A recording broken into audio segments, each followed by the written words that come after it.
All right, what's going on, Giants fans? This is Bobby Skinner talking Giants. Quick video. New York Giants got some COVID cases. Besides Graham Gano, who got it on Monday, with Kaden Smith, Matt Peart, and then Dante Pettis, who hasn't even played a snap for the New York Giants. And then obviously you got to start it off with saying, like, hey, hope that they get better. It's a virus. It's serious. Hope they get better. So yeah, hope they get better.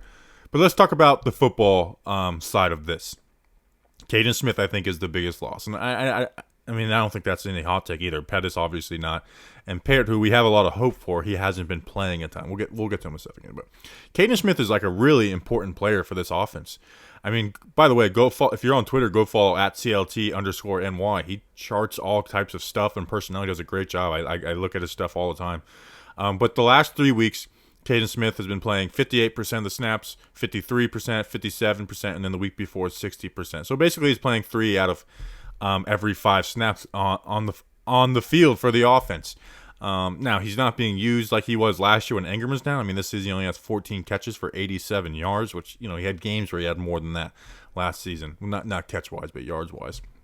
So, but he's been used a little bit, like, there's like 1 catch a game he'll get.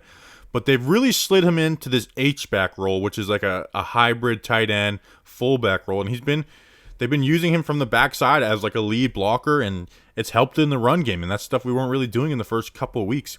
And he's been getting better and better at it every single week, where I am someone who I think every NFL team should invest in a real fullback, not a converted tailback like Elijah Penny, someone whose job is to block and being a capable receiver. I don't want a receiving fullback. I want someone who's a capable receiver, but is really honing his craft of being a lead blocker.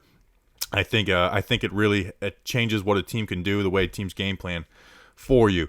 I don't want them getting carries. I don't want them getting goal line carries when they have every gap filled, but I do think a team should have a fullback. But anyways, Kaden Smith has been filling that role. And then when you have someone like Kaden Smith fill it, well, it's like, okay, they got to respect the fullback role and the tight end role. Where a traditional fullback, you're not respecting a tight end role. So long story short, Kaden Smith, I think, is pretty important to the offense. It's not like a game wrecker, but he has been important. And they've been reducing Evan Ingram snaps the last few weeks. I mean, 69%, 75%, 82% the last 3 weeks. The first 3 weeks, he was playing 94%, 99%, 85%. So his snap production is going down. And it's not because they're just playing Kaden Smith over Evan Ingram. This is something I wanted to do in the offseason. I'm very happy they're doing. They're doing tight end sets with just Kaden Smith and Levine Toilolo. So like you have Kaden, who's a capable receiver. You got to respect the receiving game. And then Toilolo, who's more of a blocker. Obviously, he can run a route and catch, but he's not really a threat. And that, I think that is a part of the running game being improved. It's not everything, but it has been a part of it. So he's been, with Kaden Smith out, do you still do the two tight end sets with Evan Ingram and Levine Toilolo? Do you give Levine Toilolo like his own set of snaps, who's been playing a little more? Like I said, go follow at CLT_NY. The last 3 weeks, Toilolo's played 30%, 32%, and 28%. So he's been not a huge part of this offense, but a part of this offense. Toilolo's been more of a part of this offense than Matt Peart has been. So that's where you lose out. And it's like, who plays that H-back fullback role? I don't think Toilolo really has the speed and agility that Kaden would have to do that. Where Caden's, smaller and just he's more of that fullback role. But hey, maybe they do. Maybe they do something I'm not expecting. I would love to see something new. So anyways, that's where Kaden Smith, I think, falls into. And I like Kaden Smith. I feel like he's kind of I think Kaden Smith can be a starting tight end, especially for Jones, who likes to check down to his tight ends more than his tailbacks. But anyways, that's a discussion for the offseason. And then Matt Peart got the COVID. And by the way, these guys, there's like a 10-day clock, so it would be like right when they come back. I would assume they don't play, especially with the way they treated Hernandez. Matt Peart. Obviously, Matt Peart's been playing a little bit. There's been some games like the Washington game where Thomas was suspended for a couple of drives, where he played a lot more. But like the last game, he played 2 drives, and he's just kind of been the same. Where and he's been used as a jumbo tight end. But with Matt Peart, what this sucks for him is not just like we're missing the guy who's going to be in the rotating tackle. It's Coach Goose, De Guglielmo, which is how you pronounce it, by the way. I found out that's how you pronounce it, so people clowning me for the pronouncing. You pronounce it right. It's just DeGuglielmo, Coach Gooch. That's what they call him. We have 6 weeks left of this season with being able to do practices with pads or walkthroughs.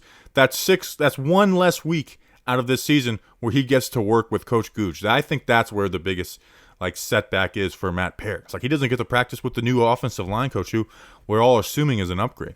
By the way, did you see the Art Stapleton story where Mark Colombo, when they knew Gooch was going to get fired out of Miami, Colombo, when they came out after the game, said he's the best O-line coach he ever had in his career because Colombo was retiring?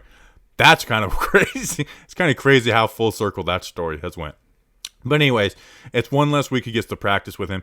And there was a thought, it wasn't anything out from the team, but there was a thought through fans, through us, saying maybe Peart, they're waiting for the bye week to really make him the starter. And that eliminates any thought of Matt Peart being not the full-time player, but the starter who gets the majority of reps at right tackle. So that stinks for Matt Peart. I mean, what else I have on him? Gooch, working with Gooch, 6 more weeks on the on-field practice after bye week jumbo tight end. Anyway, yeah, so that's where I stand with Matt Peart.